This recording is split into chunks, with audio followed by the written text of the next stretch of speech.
Hello guys welcome छ हजुरलाई मेरो सानोतिनो युट्युब भ्लगमा। अनि म चाहिँ अब काममा जानु पऱ्यो। म चाहिँ प्रोन्टो कम्पनीमा काम गर्छु हैन। अनि यसको लागि त मैले खाना हेर्दैदेखि नै लहर जानुपर्छ, किनकि कम्पनीवालाले हामीलाई खाना दिँदैन। त्यही भएर मैले जुरुक्क उठेर के बनाऊँ भयो। अनि केही त्यस्तो बनाउनु जाँगर लागेन। अनि त्यही भएर मैले त्यही चावलमा दाल भात तरकारी टमाटर प्याज आलु हालेर मैले दलिया बनाइदिएँ हैन। अनि टक्क घिउसु हालेर मिठो हुन्छ। अनि त्यो बनाइदिएँ। अनि त्यसपछि म कपडा सपडा लाएर यसो बाहिर निस्किन्छु त पुरै पानी आएको। अब पानी आए पनि के गर्ने, अब काम त गर्नै पर्यो अब। अनि गाइज मेरो यस्तो ब्याकग्राउन्ड आउट ब्याकग्राउन्ड हैन इग्नोर गरिदिनु होला, किनकि म काममा हुँदै मैले भोइस हालेर रेकर्ड गर्छु कि भोइस रेकर्ड। अनि मेरो यस्तो ब्याकग्राउन्डहरू पनि आउँछ, त्यस्तो इग्नोर गरिदिनु होला। मेरो टाटाट्न टुटुर गाडीको आवाजहरू आउँछ। म रोडमै बसेर मैले भिडियोको भोइस रेकर्ड गर्छु, त्यही भएर त्यस्तो माइन्ड नगरिदिनु होला, माया दिनु होला।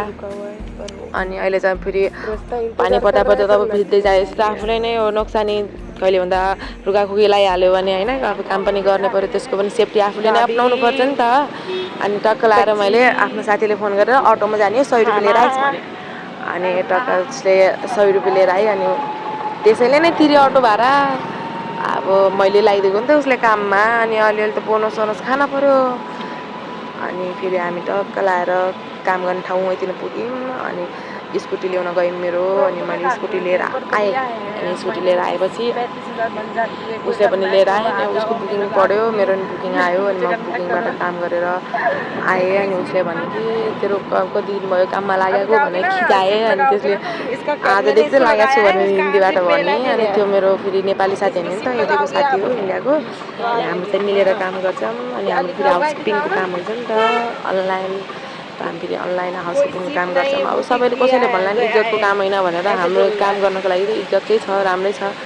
अब महिनामा हामी कमाउन भनेर आइरहेको, यसैबाट अब 30-35 हजार कमाइएकै छ। अब किन चाहिँ यो कोठीमा पनि अरूको गुलामी हुने हो, अब यसमा पनि अरूको गुलामी हुने हो, त्यही फरक छैन यसमा उसमा। त गाइज हामी चाहिँ यस्तै रमाइलो हुन्छ, बस्नै रमाइलो हुन्छ, जान्छौँ रमाउँछौँ। मेरोमा राम्रो राम्रो भेट्यो भने झन् राम्रो हुन्छ। अनि यस्तै हो, यस्तै चलिरहेको छ जिन्दगी। नेपाल कहिले जाने हो भनेर एक्साइटेड छौँ।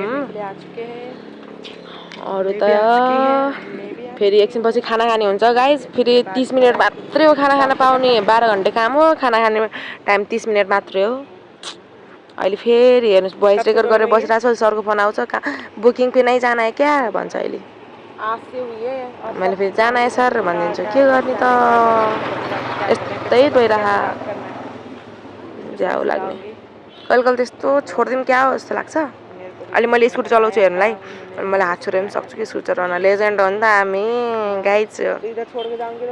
कतै कतै मेरो भोइस राम्रो है छैन होला, मेरो फर्स्ट ट्राई हो, माया दिनु होला, साथ दिनु होला, सपोर्ट गरिदिनु होला, सब्सक्राइब गरिदिनु होला, लाइक कमेन्ट गरिदिनु होला मेरो रिरा बाइट्स युट्युब च्यानलमा। अब आफ्नो युट्युब च्यानल मैले याद छैन कि के नाम छ भनेर, अलिअलि याद गर्छु। अनि हिजो मात्रै बनाएको हो नि त। अनि अरू भन्नु, हेर्नुहोस् मैले गाडी चलाउन लाग्यो, मेरो स्कुटर हो यो, चार्जिङवाला स्कुटर हो। Okay guys, thank you for watching my video. सधैँ यस्तै गरी मेरो भिडियो हेरिदिनु होला, राम्रो भयो नि नराम्रो भए पनि साथ दिनु होला। तपाईँको साथले नै गर्दा म धेरै माथि पुग्न सक्छु। Okay by by guys.